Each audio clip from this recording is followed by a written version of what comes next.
The biggest mistake 2,400 people made that afternoon lasted less than 3 seconds. It began with a laugh, not a cruel laugh, not even a hateful one, a dismissive laugh. The kind of laugh people make when they are absolutely certain they already know how a story ends. By sunset, every one of those people would remember that laugh, and some would wish they hadn't made it. Because on a hot Saturday afternoon in August 1968, inside a crowded arena in Long Beach, California, a man nobody respected was about to walk into a ring and permanently alter another man's understanding of combat. The strange part? The most dangerous man in the building didn't look dangerous at all. And that's exactly why nobody saw him coming. The Long Beach Arena was already alive before the doors officially opened. Thousands of footsteps echoed through concrete corridors. Voices bounced off steel beams overhead. Competitors stretched in corners. Referees reviewed brackets. Photographers adjusted camera lenses. The air itself seemed charged. Sweat, canvas, liniment, fresh coffee, nervous anticipation. Every breath carried the scent of competition. This wasn't just another tournament. This was Ed Parker's International Karate Championships, the event, the place where reputations were built or destroyed. Every important name in American martial arts wanted to be seen there. Champions arrived carrying trophies. Instructors arrived carrying pride. Young fighters arrived carrying dreams. And somewhere among them sat a man carrying neither. Row 12. Quiet. Unremarkable. Invisible. A navy blue windbreaker. Blue jeans. White tennis shoes. Military haircut. No patches. No black belt hanging from his shoulder. No crowd around him. No autograph seekers. Nothing. If you had walked past him, you would have assumed he was somebody's cousin waiting for the event to end. Nobody pointed at him. Nobody whispered his name. Nobody noticed him. Not because he was hiding. Because nobody was looking. The tournament program mentioned him, barely. His name sat buried deep inside the pages beneath larger names and larger reputations. Most people never reached that page. Most people never needed to. After all, why pay attention to a quiet man sitting in row 12 when legends were walking through the front entrance? At exactly 3:15 p.m., one of those legends arrived, and the atmosphere changed immediately. Conversations stopped. Heads turned. The corridor opened.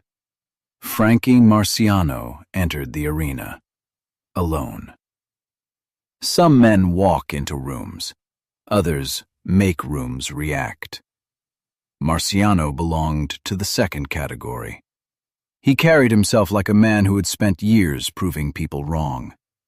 6'2", 215 pounds, broad shoulders, heavy forearms, a face shaped by violence and competition. His nose had been broken so many times it looked rebuilt from memory. 14 years of Goju Ryu karate, 41 sanctioned fights, 41 victories, 28 knockouts, 3 opponents hospitalized. No losses, not one. His reputation entered the building before he did.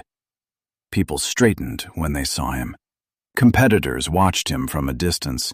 Some admired him, others feared him. Most did both.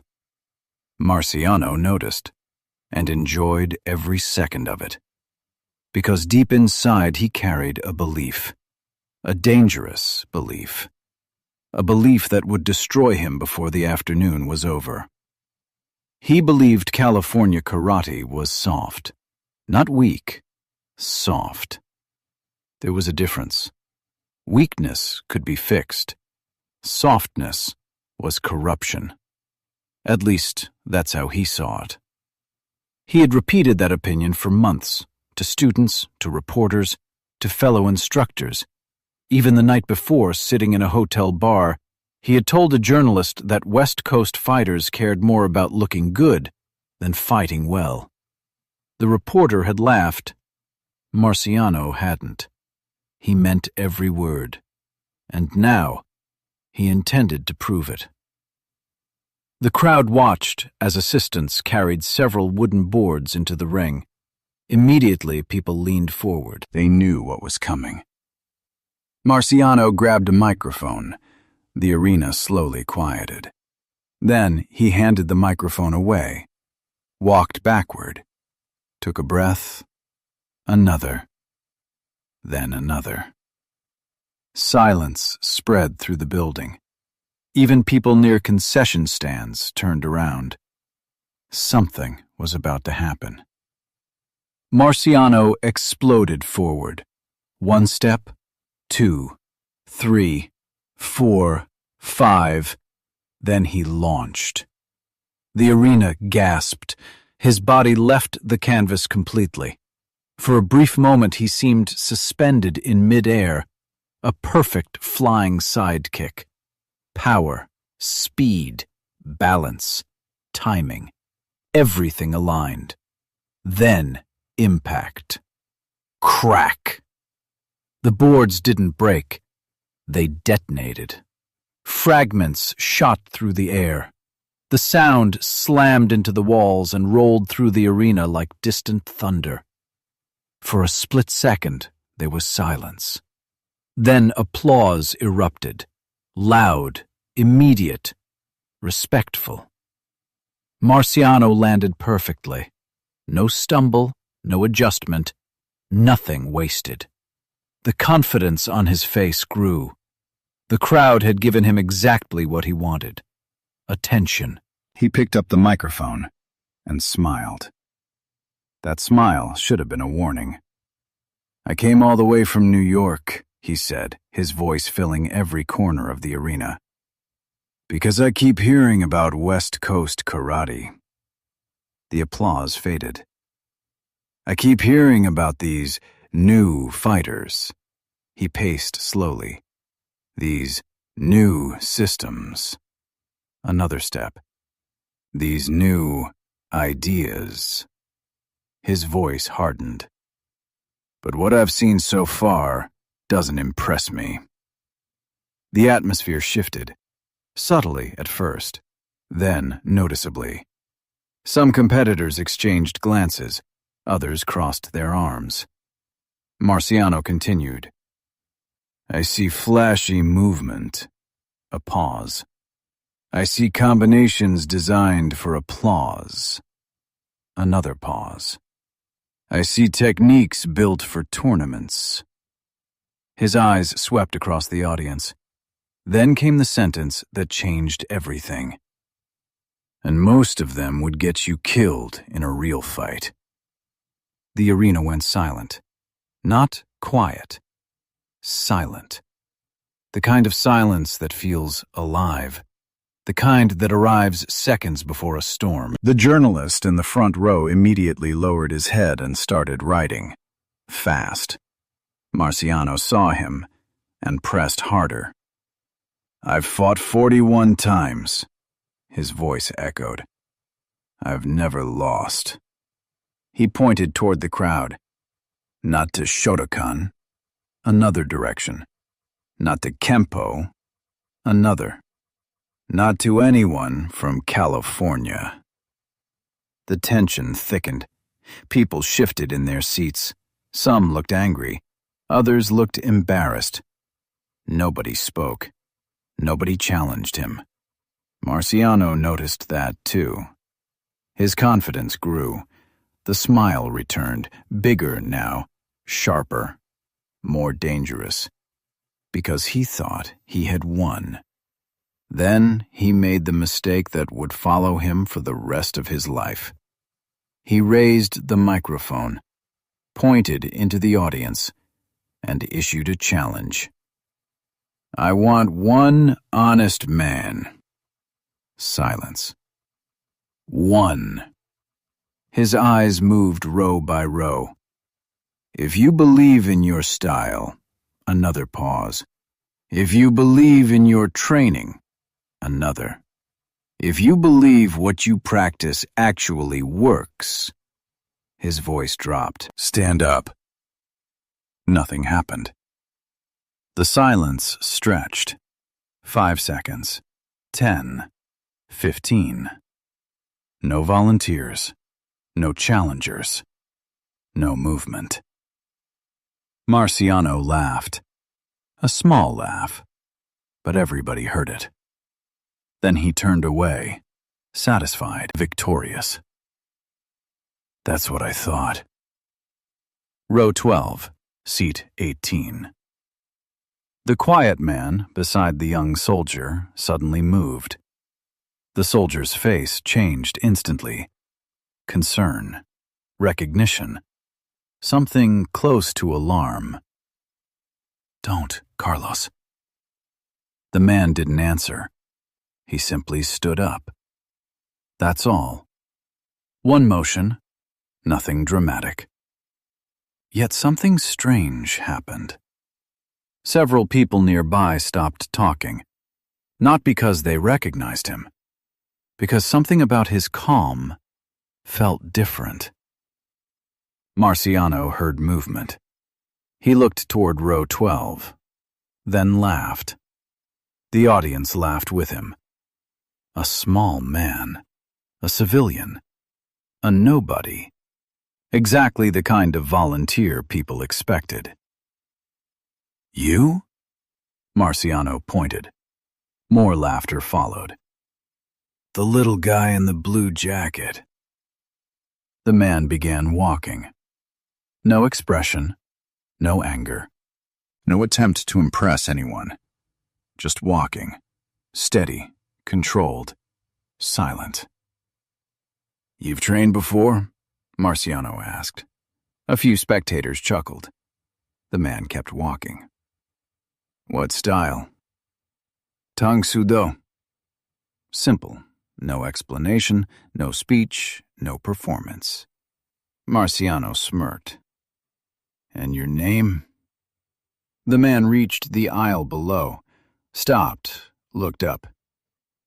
"Carlos Norris." The name landed and vanished. Most of the audience had never heard it. The journalists didn't react. The spectators didn't react. Marciano definitely didn't react. To him, it meant absolutely nothing. But scattered throughout the arena, a handful of people suddenly became very quiet. A Marine veteran in the third row stopped smiling. A Tang Soo Do instructor near the north wall straightened in his seat. A Hawaiian black belt froze mid-conversation. And at the officials' table, Ed Parker slowly lifted his head. Both hands flattened against the table, his eyes locked onto Norris, and stayed there. Because, unlike everyone else, Ed Parker knew exactly who was walking toward that ring. He knew the championships, the winning streak, the reputation, the stories. And as Norris calmly walked down the aisle, Parker felt something familiar. A feeling he had experienced only a few times in his life. The feeling that history had quietly entered the room. Most people couldn't sense it. Not yet. They were still laughing, still smiling, still convinced they knew how the story would end. But the handful who recognized the name were no longer smiling, because they understood something the crowd didn't. Frankie Marciano hadn't just challenged a spectator. He had challenged the most dangerous man in the building. And in less than a minute, Deeple were about to discover who Chuck Norris really was. The laughter followed Chuck Norris all the way to the ring. Not loud anymore, Not the confident laughter from a minute earlier. Something weaker, something uncertain. But it was still there. Most of the 2,400 people inside the Long Beach Arena believed they were about to witness a lesson. A champion humiliating a volunteer, a veteran exposing a pretender, a story with an obvious ending. What none of them understood was that the ending had already changed. Only a handful of people could feel it. A Marine veteran in the third row, a Tang Soo Do instructor near the north wall, a Hawaiian black belt who had stopped speaking 3 minutes ago, and Ed Parker, especially Ed Parker. The founder of the tournament sat motionless behind the officials' table, both hands flat, eyes fixed on Norris, watching, waiting. Years earlier, he had watched another unknown martial artist walk into one of his events and leave the audience questioning everything they thought they knew. He remembered that feeling. The strange pressure in the air before reality shifted. The silence before certainty died. And now he felt it again. Chuck Norris reached the ring. Without breaking stride, he unzipped the Navy windbreaker, pulled it off, handed it to a nearby student. The gesture was simple, casual, almost forgettable.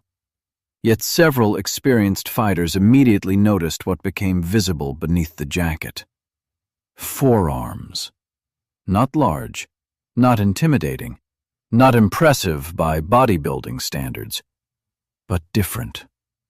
The skin carried years of punishment, knuckles hardened by endless impact, muscles dense and compact, the kind built through repetition. Thousands, tens of thousands, hundreds of thousands. Hours striking wood, hours striking pads, hours striking targets that hit back. Those arms didn't advertise strength. They revealed it only to people who understood what they were looking at. Most of the crowd didn't. They were too busy comparing size, and size seemed to tell a very simple story. Marciano, 215 pounds. Norris, 167. Marciano towered over him. The difference looked ridiculous. The crowd saw a mismatch. The experts saw a question. Norris stepped onto the apron. No hesitation, no dramatic pause, no attempt to impress anyone. Then he entered the ring with a smooth movement so efficient, most spectators missed it entirely. A single bounce, one motion, under the ropes, inside. The crowd barely reacted, but several black belts exchanged glances, tiny glances, the kind experienced fighters share when they notice something unusual. Because efficient movement is difficult to fake. And Norris moved like a man who wasted nothing. Not energy, not attention, not motion. Marciano stood in the center waiting, smiling, confident. The microphone was gone now. No speeches, no audience. Just two men. One carrying reputation, the other carrying something much more dangerous. The referee stepped back. The arena became strangely quiet. Marciano rolled his shoulders, cracked his neck, then looked directly at Norris. So this is Southern California? A few chuckles emerged from the audience. Marciano spread his arms. A gym fighter from Torrance? More laughter. Norris didn't answer. The silence irritated Marciano slightly. He wasn't used to silence. Most opponents talked. Most opponents reacted. Most opponents showed fear. This one showed nothing. Marciano continued. Hit me. No response. Or block one of mine. Still nothing. Let's see what Tang Soo Do looks like. Silence. The crowd settled deeper into their seats. The tension grew. Then something strange happened. Nothing. 1 second. 2. 3. No movement. The two men simply stood there, facing each other, studying, waiting. To most spectators, it looked awkward, uncomfortable, almost boring. But the experienced fighters around the arena felt the exact opposite, because they understood something casual observers didn't. Real danger often arrives quietly. The loud part comes later. Marciano studied Norris, and the more he studied him, the less information he found. That bothered him. Every fighter gives something away: weight distribution, eye movement, breathing pattern, tension, nervous habits, something. But Norris revealed nothing. He stood naturally, relaxed, hands raised, feet beneath him. No exaggerated stance, no performance, no intimidation. To untrained eyes, he looked unprepared. To trained eyes, he looked impossible to read. And that was becoming a problem, because Marciano's confidence depended on prediction. Prediction required information. Information required mistakes. Norris wasn't making any. For the first time that afternoon, doubt entered Marciano's mind. Only a little, only for a moment, but it entered. Then his pride killed it, and that decision changed everything. Marciano attacked. The first strike exploded forward.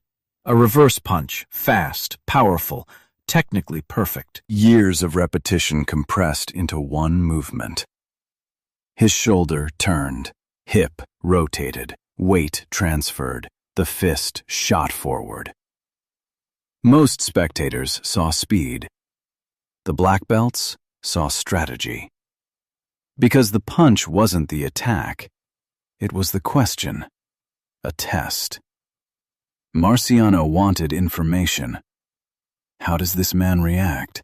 Does he block high, move backward, counter immediately, freeze? Every answer would reveal the next opening. The punch traveled toward Norris's face. The audience held its breath. Then something happened so subtle most people missed it completely. Norris moved his lead foot, just slightly, barely visible, 30 degrees, no more. The punch missed. Less than 2 inches. The fist cut through empty air, nothing connected, no block, no dramatic dodge, no desperate escape. Just absence. Marciano's strike arrived exactly where Norris had been. Unfortunately for Marciano, Norris wasn't there anymore. A murmur moved through the crowd. Some assumed luck. Others thought Marciano simply missed, but the experienced fighters along the north wall became very still. Because they had seen the foot movement, and they understood what it meant. That wasn't luck. That was timing. Perfect timing. The difference between the two is enormous. Marciano felt it too. The punch had failed to gather information, and suddenly the exchange felt wrong. Not dangerous. Wrong. Like stepping onto a stair that isn't there. His confidence wavered, only slightly. Then frustration took control. And frustration is expensive, especially against champions. Marciano made a decision, a terrible decision. The same technique that shattered the boards, the same technique that had won fights, the same technique that built his reputation, his flying sidekick, his favorite weapon, his pride. If the punch couldn't solve the problem, the kick would. He launched explosively.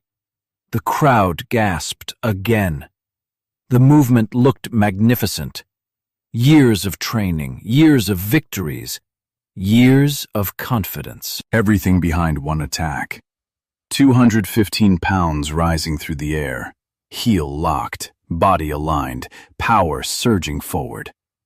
The kick looked unstoppable. Because for 14 years, it had been. Then Norris did something almost nobody expected.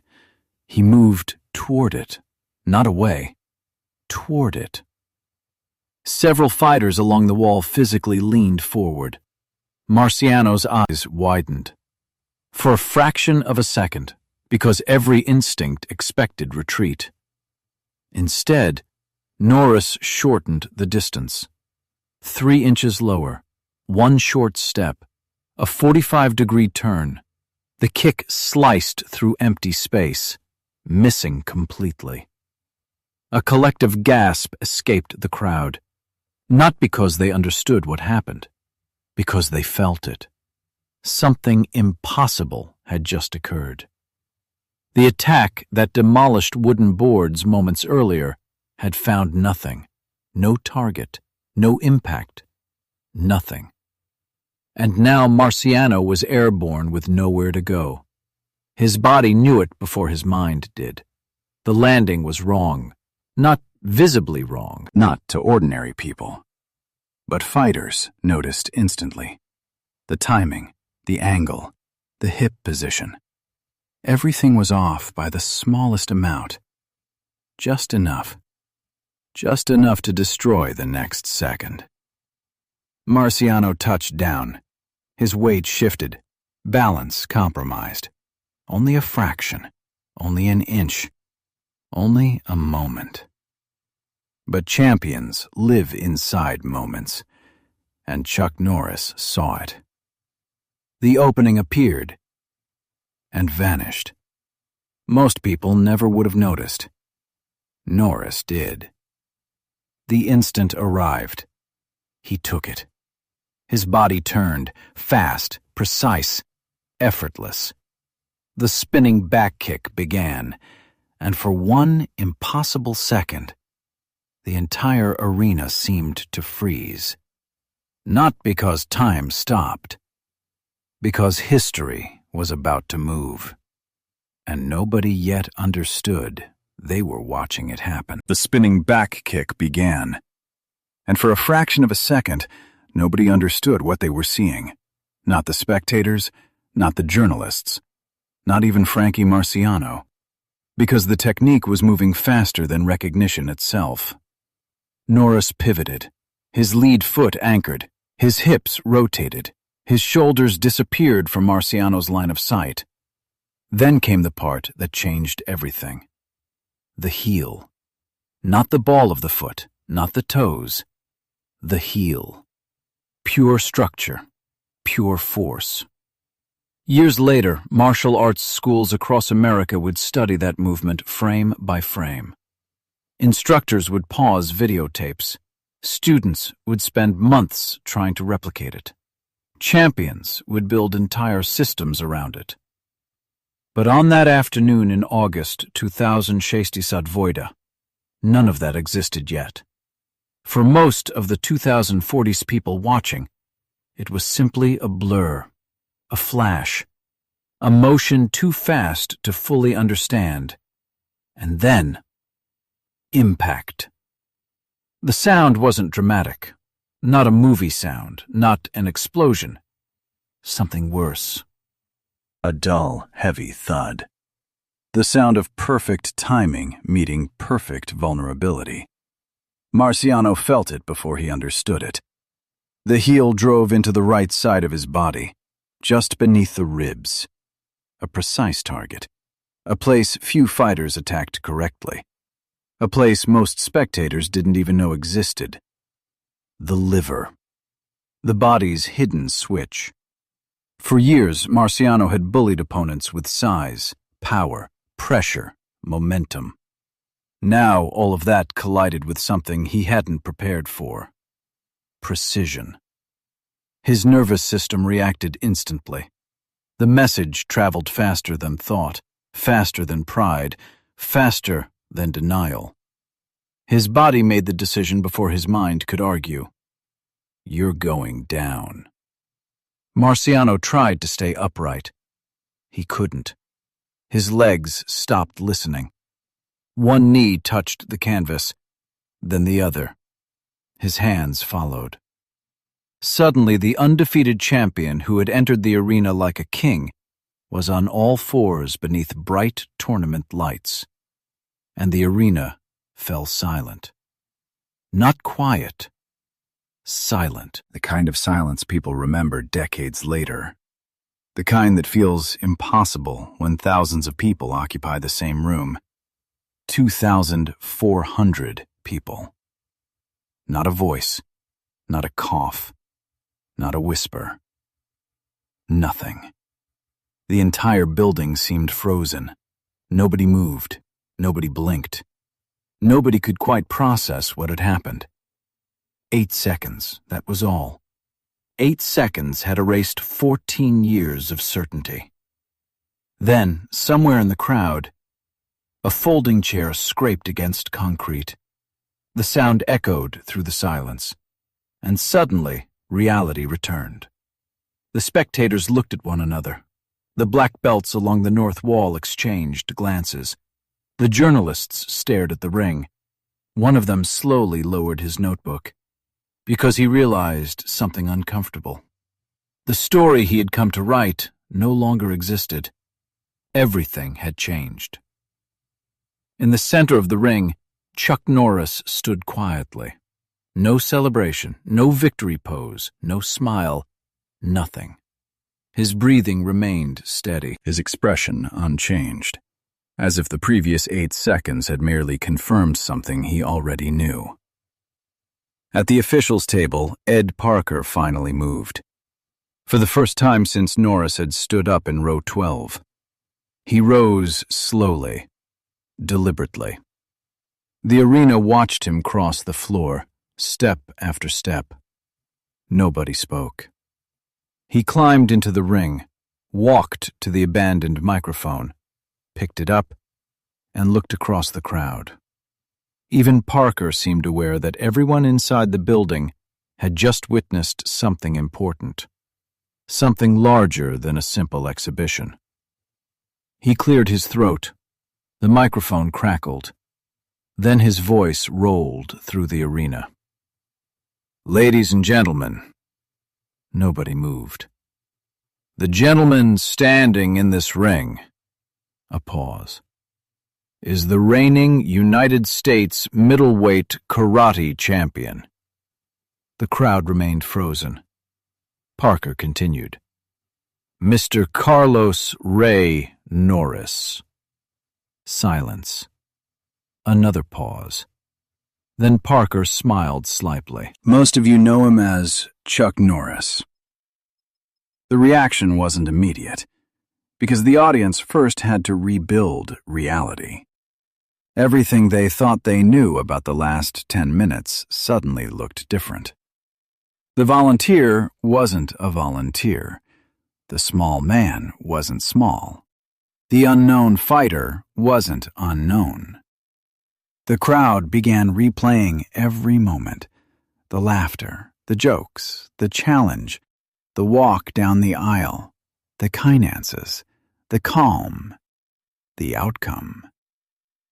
One by one, understanding spread through the arena. Then the applause began. A few people first, then an entire section, then another, then another. Within seconds, the entire arena erupted. Not polite applause, not respectful applause. A standing ovation. The kind people reserve for moments they know they will tell stories about later. All the spectators rose to their feet. The noise shook the building. Yet Chuck Norris remained exactly the same. Calm, still, quiet. Then he did something that permanently changed how many people remembered the afternoon. He walked toward Marciano, crouched beside him, and offered his hand. No humiliation, no mockery, no revenge, only respect. For a moment, Marciano stared at the hand, breathing hard, body still recovering. Then he accepted it. Norris pulled him to his feet. The arena erupted again, even louder than before. Marciano stood there, chest rising and falling, still taller, still heavier. But somehow the size difference no longer mattered, not to anyone. The crowd wasn't looking at height anymore. They were looking at understanding, and understanding had changed sides. Marciano studied Norris, really studied him for the first time, not as an opponent, not as a volunteer, as a martial artist, a dangerous one. He leaned closer. The crowd couldn't hear the conversation. Only the two men could. "Where did you learn that?" Norris answered simply. "Korea, 1959. Marciano stared for a moment. Then something almost resembling a laugh escaped him. Not amusement. Recognition. The sound a man makes when he finally realizes the answer was hiding somewhere he never bothered to look. He nodded, slowly, then raised Norris's hand himself. The crowd exploded for a third time. 20 minutes later, backstage, the atmosphere felt completely different. Marciano sat on a folding chair with ice pressed against his side. His face had regained color. His breathing had stabilized. Across from him stood Norris. A journalist waited nearby with a notebook. Everyone wanted the same answer. "How?" the journalist finally asked. "Mr. Norris, how did you know the kick was coming?" Norris thought for a moment, then answered, "I wasn't watching his hands." The journalist waited. Norris continued, "I was watching his foot." Silence. The foot tells the truth before the hands do. The journalist immediately began writing. Marciano sat quietly, listening, learning. For years he had studied punches, blocks, kicks, combinations. Yet nobody had ever explained combat that way. Finally he spoke, almost to himself. 14 years. The room looked at him. 14 years. And nobody ever taught me that. Norris shrugged slightly. Maybe they did. Marciano looked up. Norris finished. You just weren't looking at the right thing. Nobody spoke after that, because there was nothing left to say. The lesson had already been delivered. The next morning, Chuck Norris successfully defended his title. Photographers took pictures, reporters wrote articles, trophies were awarded, official records were updated. Yet strangely, the most important event of the weekend barely appeared anywhere. No official bracket recorded it, no championship ledger documented it, no major article captured it properly. It existed mostly in memory. And memory is a strange thing. Within days, the story spread through gyms across California, then across Arizona, Nevada, Texas, Oklahoma. Every retelling added something, removed something, changed something. The details shifted, but the core remained. A champion had challenged the room. A quiet man had answered. 8 seconds later, everybody knew his name. Years passed. The story faded. Then Chuck Norris became something else entirely. Movies, television, global fame. Then the internet arrived. Memes followed, jokes multiplied. The legend became larger than the man. Soon, millions knew Chuck Norris as an impossible character, a punchline, a myth, a superhero. And slowly, the real stories disappeared beneath the jokes. But some stories refused to die, because a few thousand people had actually been there. They had heard the laughter. They had felt the silence. They had watched certainty collapse in real time. They remembered the man in row 12, the navy windbreaker, the white tennis shoes, the calm walk toward the ring. And they remembered the lesson that followed. Not about karate, not about fighting, Not even about Chuck Norris. About arrogance. About assumptions. About the danger of believing you've already understood someone. Because on that afternoon in Long Beach, the crowd looked at a quiet man and decided they knew exactly who he was. They were wrong. And for exactly 8 unforgettable seconds, the entire arena learned the cost of being wrong.